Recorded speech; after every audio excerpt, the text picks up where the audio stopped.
He ruled by a silence that could bend the world, not by speeches or trophies, but by the kind of quiet that made people tidy their thoughts before they spoke them aloud. When he walked the land, the soil seemed to straighten itself.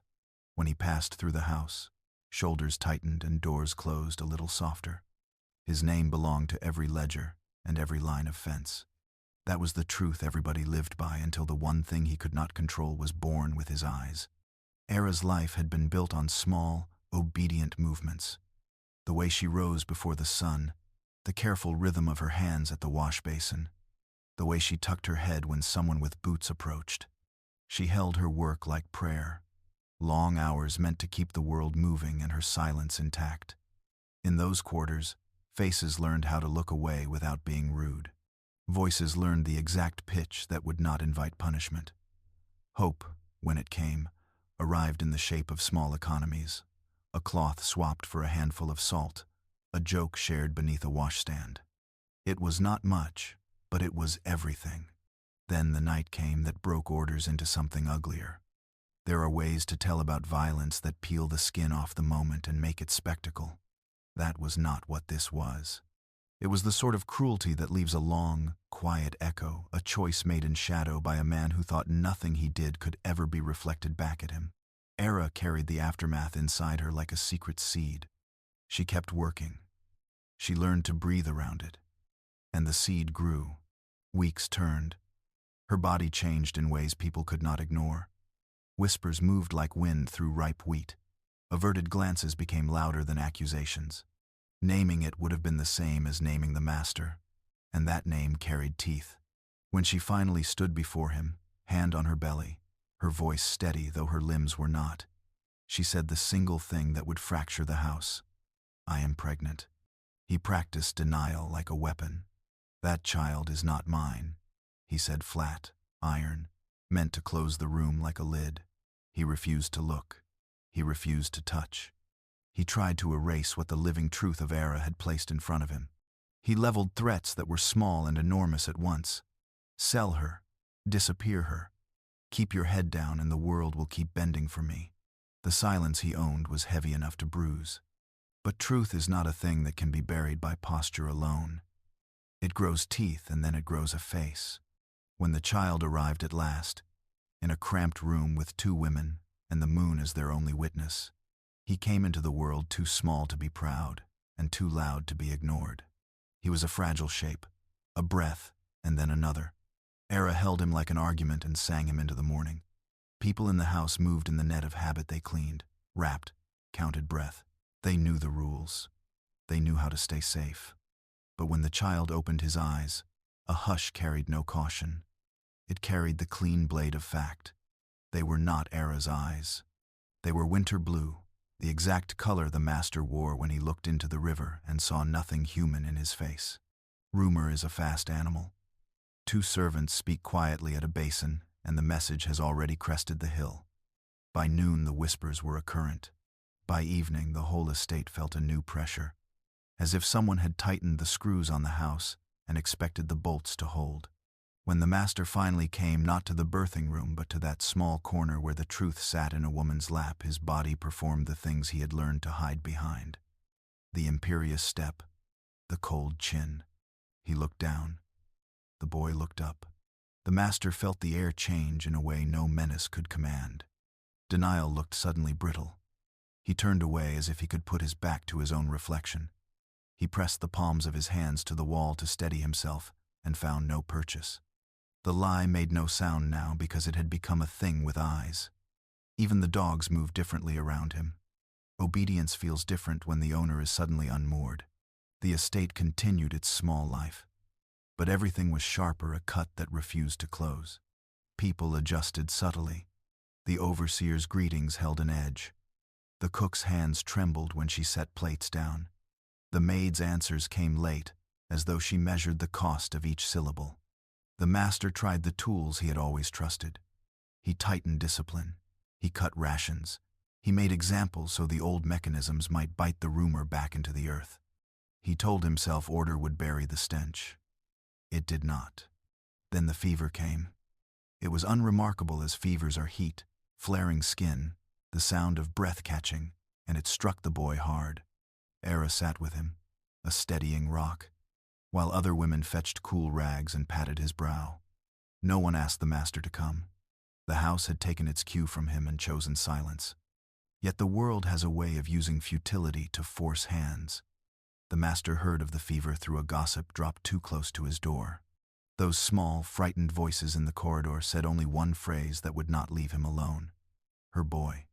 He went to his study the way a man goes to meditate on accounts, ledgers, margins, the comfortable math of harvests and debts. But numbers are poor shields against what a child's eyes can do. The remedies in his drawer, a tin of quinine, a bottle from town, a home remedy his grandmother might have known, became instruments of impossible contradiction. He wrapped them in cloth, moving like a thief in his own life, and left them on the stoop in the night, hands empty when he walked away. That small act of theft turned charity was discovery in miniature. Providence or cowardice, it didn't matter which label people chose. The medicine arrived at Era's door like a secret blessing, and the boy's fever began to break. The house watched, and the rumor swelled. A man who refused to look at the face he had made had nevertheless crossed the line into saving it. The contradiction was not a point of privacy. It was revelation. If he could give in the dark, perhaps he could be forced to give in the light. People from town came next, not purely as arbiters of justice, but as representatives of a world that tracks reputation like a ledger. Two men in fine shoes, the clerk and the storekeeper, walked up his steps with hats in hand and the town's patience written on their faces. They were not here for charity. They were here because the county has ways of collecting trouble. They suggested, lightly at first, that he might be wise to see what was obvious. They wanted him to look on the fact he had refused to name. He led them across the yard toward the slave quarters, the staging of the humiliation, an old performance made new by its moral currency. Era stood in the doorway, child in her arms, not hiding anymore. He could have chosen spectacle, then another public denial. A threat, a display meant to flatten the moment into something manageable. Instead, he found himself unable to make the words stick. The eyes belonged to a boy who did not yet understand names. When the storekeeper said what everyone was thinking, "That's your blood," it landed not as accusation, but as sentence. The master said the words he had prepared 1,000 times. "I deny it." But the prepared sentence fell on a world that had already seen. Ara stepped forward with a simple truth. Not even hell can deny those eyes. She did not shout. She did not plead. She stated what anyone who has carried the world in her lap knows: truth is stubborn. The men from town left with the weight of a choice folded in their pockets. The master was left with the stickiness of being seen. That night, sleep became impossible. He sat with the way the world refused to obey his silence. He walked his fields as if the rows could rearrange themselves into absolution. He rode fences looking for some task that could anchor him. The more he tried to command the outer, the less he could command the inner. Those bright, winter eyes crowded his mind. He saw them in bowls of water, in the dull shine of a polished boot, in the mirror when he tried not to listen. And then, when the pressure of being known had pulled tight enough to snap, he did the only thing he had never done before. He looked inward and found something like surrender. The following morning he came to the quarters again, but not as an owner come to assert. He came with a paper and a hand that shook. He placed 2 signatures on the lines that no ledger ever had before, not a tally for labor, not a note of sale, but a document that unmade bondage. Freedom on paper is little itself. It does not erase memory nor the harm done, but it changes the arithmetic of a life. It gives a woman and a child the chance to walk where they choose. And in that small legal act, the master discovered a new, unfamiliar weight.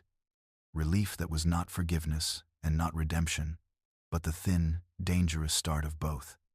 The house did not fill with cheering. The fields did not mend overnight. Men in coats still gathered in small, judgmental knots.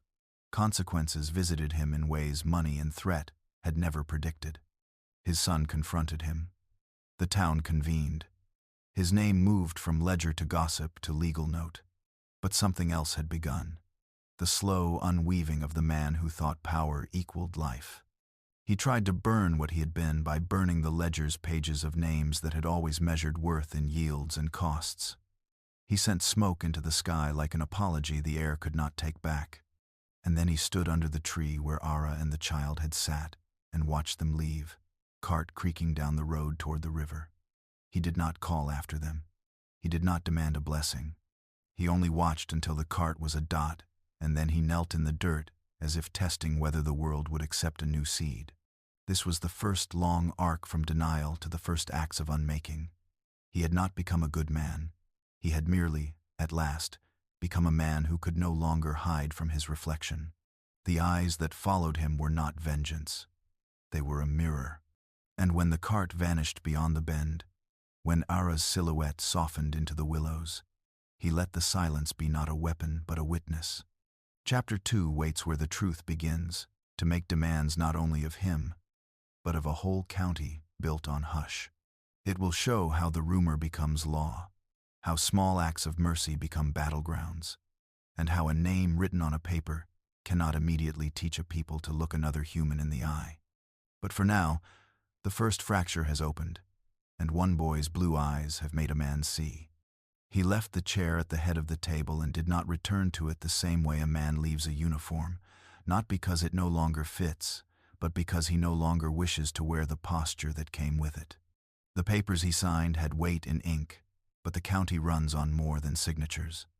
It runs on stories told under porches and prayers folded into the workday. His announcement that Ara and the child were free slid through that world like an irregular tide. Some places caught the news and turned it into hope. Others turned it into a sharpened question aimed at his throat. Within days, the town hall filled in ways it had not for years. Men whose faces had once been polite fog now wore the concentrated look of people reviewing a ledger and finding a new line they hadn't budgeted for. The magistrate presided like a man who measures trouble by how much ink it will require. He read summons and warnings in a voice that had been trained to make morality sound like mathematics. The young planter with red ears demanded penalties for what he called disturbing the natural order. The storekeeper, who had once been an ally of quiet transactions and polite silences, argued that the master's acts threatened the stability that kept shops and reputations afloat. To them, change smelled like loss.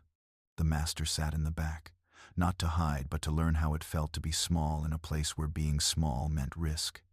Men in coats spoke of laws and fines. They spoke of precedent and propriety. He accepted the accusations without a lawyer's fire. He had begun to understand that his greatest crimes were not the ones written in statute, but the ones written in the softer things, the ledger of dignity, the accounts of small mercies he had never paid.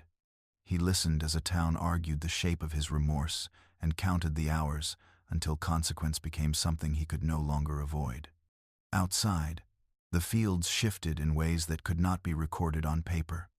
Workers who had once bent under orders began to lift their heads in small, careful ways. A man who had always walked with his hands in his pockets now let them hang open, his palms visible a tiny, human sign that someone had decided their life was not merely labor. The overseer watched these small rebellions and tried to press them back into line, but when he looked at the master, he saw a man who had taken the first step toward changing the script. That sight unsettled him more than any command. Ara and the boy had found the river. Near its banks, people built a modest life of nets, boats, and willow shade, and the water kept its own counsel about the world. Word reached the master in scraps, a letter, then a note, then a neighbor's face pressed against a fence with news. They were alive. They had a place with willows, and a woman who wrote with precise hands. The master read each line like a prescription he could not yet follow. He had thought freedom on paper would be a clean thing. It was not. Freedom required different muscles. It required giving up authority, relinquishing daily small humiliations, letting people keep their names without tallying them against profits. He found himself at odd hours in the yard, speaking a name aloud because he had never learned that saying someone's name was an act of repair.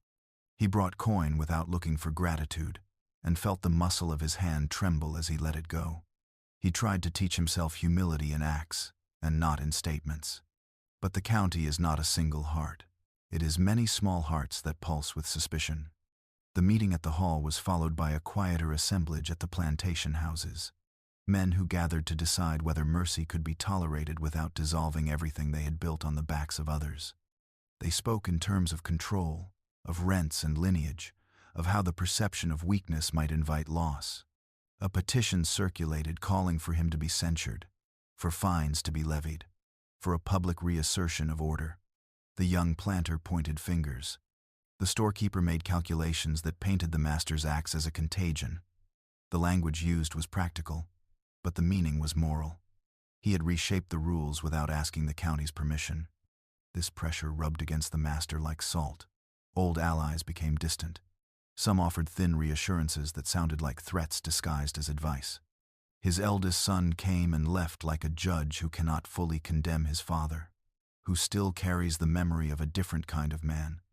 A father whose hands once led lessons in land stewardship, who once taught how to ride and how to read a sky. Now those hands were the hands of a man making mistakes he could not undo. Their exchange was brief and honest, and left a hollow between them both. The son would not be the bridge the master had hoped. He would be the measure of what had been lost. In the quarters by the river, Era learned a new language, the language of small, steady stitches in a life. She traded for a small cabin, mended nets for neighbors, and the boy grew under willow shade. He learned to stand and then to walk. He learned to listen to the river as if it were a parent. People who had once used the word slave now used words like mother and neighbor in the same breath. And to Ara, they were a balm and a risk both. She wrote once to the master, a letter that held her voice as much as her will. It said little, that they were well, that they wanted distance, that it was closure and not an invitation. It was enough.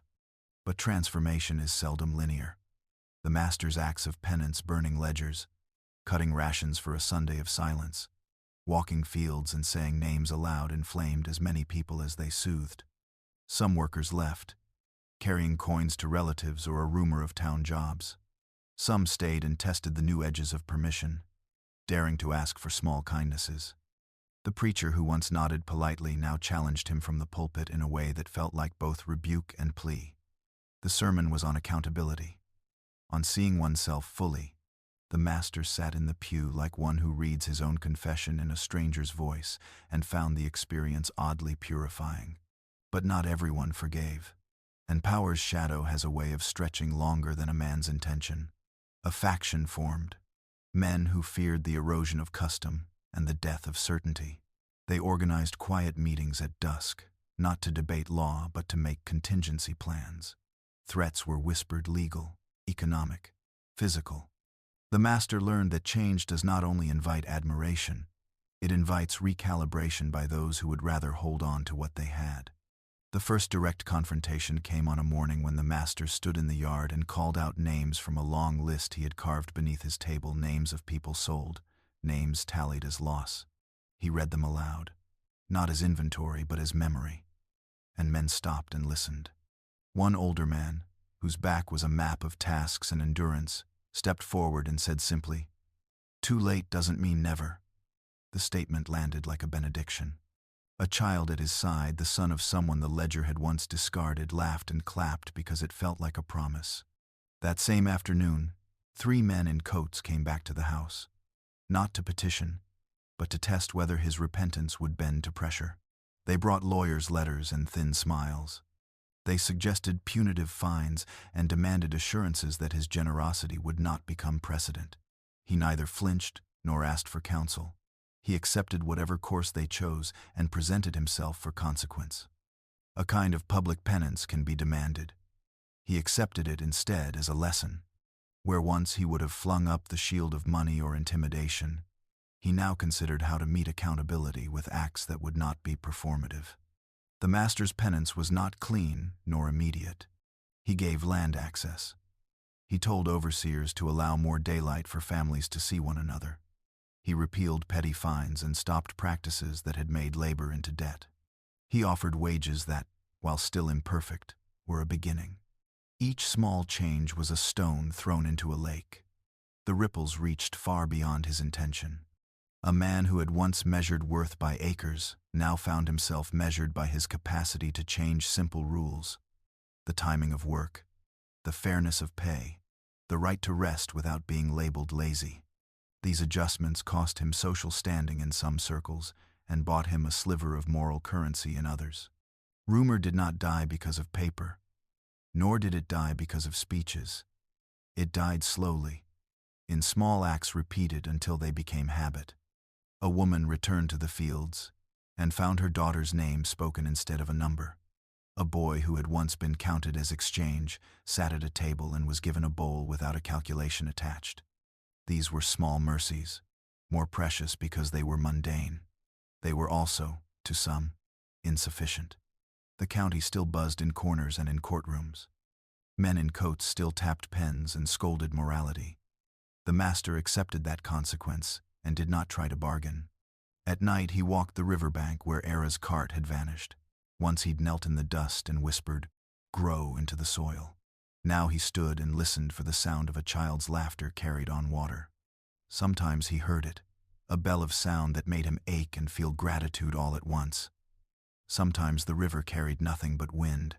He wrote to Era one letter he never sent, full of promises and confessions and a list of small things he intended to do for those he had harmed. He folded it and left it unmailed, knowing that some acts must be offered through labor and not through words. He learned to accept that redemption, if it exists, is not a single event. It is a slow catalog of acts repeated until habit changes the heart. He learned, too, that he could not demand grace. He could only work for it in the quiet that used to be the instrument of his power. The house changed. Chairs remained empty at the head of the table far longer, but at the rows where people ate and laughed, the air grew lighter in time. The ledgers no longer vaulted the lives inside them. The names began to mean something again. And the boy, winter-eyed, river-taught, kept growing away from him. Freedom had given him a life where he did not learn his worth by the foot of a ledger. That was the most brutal mercy of all. The master's control was gone, and with it the comforting fiction that his world could be commanded into goodness. In its place grew a messier, more hopeful thing. A life that would have to be built without him. Chapter 3 will follow that life, outward and inward, the county's final reckonings, the boy's first claims on a future, and the master's attempt to translate regret into lasting restitution. It will show that unmaking a life built on silence requires more than public acts. It requires private, daily work that may never be witnessed. It will trace whether a man who learned to burn his ledgers can learn to plant instead. The county learned to live with the change the way trees learn to live with lightning scars. Slowly, reluctantly, but with no choice in the matter. Change had a way of making people suspicious. Men who once sat comfortably at their porches now leaned forward when the master passed by. The way men lean toward a fire they fear will spread. The whispers no longer sounded like simple gossip. They carried tension. The tension of people who suspected that one man's shift in conscience might force a shift in the whole town's compass. The master did not argue with any of it. He walked the roads with his head unshielded and his boots dusty, as if to show that he no longer feared being seen exactly as he was. The town soon called a second meeting, larger than the first, to decide what must be done about the disruption of custom. The hall overflowed with bodies. With the breath of dozens who disliked the way the world was tilting, the magistrate presided again, looking older than before, as though each case placed upon his desk added a new crack behind his eyes. He read complaints, one by one, all bearing the same theme. The master had broken something that was never meant to bend. They spoke of economic threat, of the slippery slope that mercy could invite. A few argued that if people were given inches, they would take acres, and that the county's entire hierarchy might crumble. Even those with cool voices seemed to speak with the tremor of men who felt the ground shifting beneath them. But there were others in the room, now workers who had been freed from fines, children who had been allowed to rest at dusk, women who now walked with soft hope instead of quiet dread. They filled the back pews, standing shoulder to shoulder, not to defend the master but to defend the world, beginning to breathe differently because of what he had done. When one young man rose and testified that his wife had been allowed to leave work early to feed their baby without punishment, murmurs swept through the hall. When a woman reported that the master had spoken her name to her face, fully, without the clipped tone of ownership, the murmurs grew louder. These were not miracles, but they were ruptures in a world that had counted people like sacks. The master stepped forward only when asked. He did not raise his voice. He did not defend his past. He said only, "I am trying to live the truth I denied." And somehow, the room felt that. Those who hated him harder. Those who were undecided found themselves wobbling. Those who had hoped for something better felt it kindle in their ribs. The magistrate dismissed the meeting without a verdict. A county that had once moved like a single body was now split, half resisting, half watching. A few quietly rooting for the possibility that a world where truth mattered more than power might not collapse entirely. Meanwhile, by the river, the boy had learned to skip stones. At first they plopped like mistakes, sinking without ceremony. But he practiced. Era watched him with a tenderness that did not make her soft. It made her certain. Her life near the water was humble. A cabin with walls that leaned, a small plot of vegetables, a cord of wood stacked neatly against the back. People on the settlement road nodded when she passed. Some offered help. Some simply respected the privacy of someone who had survived what she had survived. The boy made friends who did not know what power had denied him. They knew his laugh first, his curiosity second, and his bright winter eyes last. They did not fear those eyes. They liked them. It was the first time the color had been allowed to be simply a color and not a sentence. The master did not come. He did not dare. Era's letter had been clear. Closure, not invitation. But he heard rumors that the boy's legs were strong now, that he collected river pebbles as if they were treasure, that he asked questions the way some children breathe. He heard that the settlement women braided his hair on Sundays, laughing as he squirmed.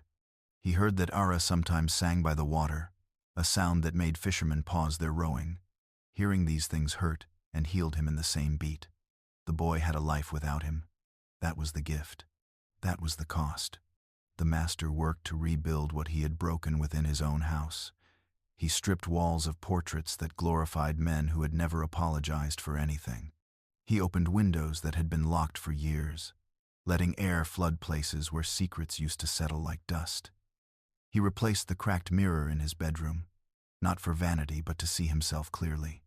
He tore down an old stock behind the barn, a tool of discipline that had outlived its cruelty, and turned the wood into planks for a small, shaded bench by the well. He sat on it sometimes when the sun fell hot across the land, letting the quiet speak. It said the same thing, over and over. This is not redemption. This is work. He found himself walking to the schoolhouse some afternoons, not to speak but to watch children run in the yard outside. He liked seeing the way they moved freely, unbound, without fear of looking the wrong direction. Sometimes he imagined the boy among them, racing in the dirt, shouting, laughing. But imagining soon became a kind of ache. So he learned to keep those thoughts brief, folded like notes he did not feel entitled to reread. His eldest son returned again, this time without anger blooming in his jaw. They stood at the back fence, watching the fields sway. The son said little at first. Then, in an uncharacteristically raw tone, he admitted, "I feared what your change meant for us." The master nodded, knowing his son meant lineage, inheritance, the image of their family that had once carried weight in town. The son asked whether he regretted freeing the boy. The master's answer came without hesitation. "No, I regret everything before that." A long stillness settled. It was not forgiveness. It was recognition. They stood there together until the sun dipped low enough to make them silhouettes instead of adversaries, then parted with a small nod that felt like the beginning of something they had not earned but might grow into. But the county's pressure thickened. Men with stern faces and heavier intentions approached the master's property at night, leaving warnings carved into fence posts or nailed to the barn. Some nights he found dead snakes left on the porch, messages of control, of threat. He did not respond in kind. He repaired the fence. He buried the snakes without fear. He understood that choosing truth was choosing conflict with those who preferred the comfort of old lies. Trouble eventually came in a form he had expected but hoped to avoid. One evening, just as the sun melted into the tree line, a group of horsemen approached. They carried torches, not because they needed light, but because fire is a language men use to frighten. The master stepped out onto the porch before they could dismount. He did not want them near the doors, near the rooms where voices had once been silenced. The leader accused him of undermining every owner in the county, of betraying his class, of setting a precedent that might make workers believe they deserved better. He said it would stop now one way or another. The master told them he would not revert. His voice did not shake. He said that if they wanted to punish him, he would meet them at the hall or in court. If they wanted to intimidate him, they were already too late. The leader spat in anger, threatened to burn the house, threatened worse. But something in the master's stance, maybe the way he did not step back, maybe the way his eyes held no fear, made them hesitate. Fire looks for weakness. They found none that night. They left with curses thrown into the dark. But they left. Some threats wound deeply enough that the master knew he needed outside help. He traveled to town and petitioned for protection, not for himself, but for those who worked for him, for neighbors who might be threatened by association, for Era and the settlement if rumors reached the wrong ears. The magistrate promised to send word to officers. Whether that promise held weight was uncertain, but it was something. The master returned home and waited for the night to fall with fewer shadows. He continued his work. He met with families to discuss wages, teaching himself the uncomfortable humility of asking rather than commanding. He visited workers who were sick, bringing herbs and broths. He rebuilt a small shack that had collapsed in a storm. He apologized not once to the county, but many times to individuals, quietly, privately, without expecting anything in return. Some accepted, some did not. But doing the work changed him more than receiving any forgiveness could. Then came the unexpected letter from the river settlement, not from Era, but from a neighbor. The boy had asked about him, not in longing, not in grief, in curiosity. The neighbor wrote that the child had wondered why the man with the winter eyes on the big horse had stopped coming. He asked if the master was better now. The neighbor did not invite a visit, but they did relay the child's words because, as they said, you might need them. The master held that letter like scripture. He did not travel to the river. He respected the boundary, but he walked to the old fence line and stood where he could see the thin path leading through the trees. He whispered his answer into the wind, hoping the world might carry it toward the river. I am trying, he said. Every day. Seasons shifted. Where once the estate felt like a machine built of bone and silence, it now felt like something alive, something learning. The workers moved differently, not in freedom yet, but in something like it. They took minutes to rest without looking over their shoulders. They spoke in the yard with less hush. They sang during planting. And the master, instead of silencing them, sat on the porch and listened. One evening, months after the rift had cracked open his life, he walked to the cypress tree where Era had once sat, singing to the boy. The scrap of blue thread still fluttered on a low branch, stubborn as a promise. The wind played with it, lifting and lowering the thread like a heartbeat. He reached out, but did not touch it. Some things are not meant for him. He simply stood in the shade, letting the memory settle. When he stepped away, he felt smaller, but in the kind of way that makes space for growth. He returned to the house that no longer felt like a throne and lit a single lamp in the study. The table was bare except for clean sheets of paper, no ledgers, no tallies. He sat, dipped the pen, and began to write, not explanations, not pleas, but a record of the changes he intended to make lasting. Land to divide fairly, wages to standardize, education to support, rights to put in writing. He would not repair the past, not with coins, not with apologies, but he could make the future different. He could shape the world he left behind into something better than the one he inherited. Outside, Night settled like a blanket stitched with stars. Somewhere, by the river, a child laughed. The master did not hear it, but he felt the world shifting in a way that suggested the laughter existed, and that was enough. When he finished the last page, he set down the pen. His hand trembled not from fear, but from effort, from labor.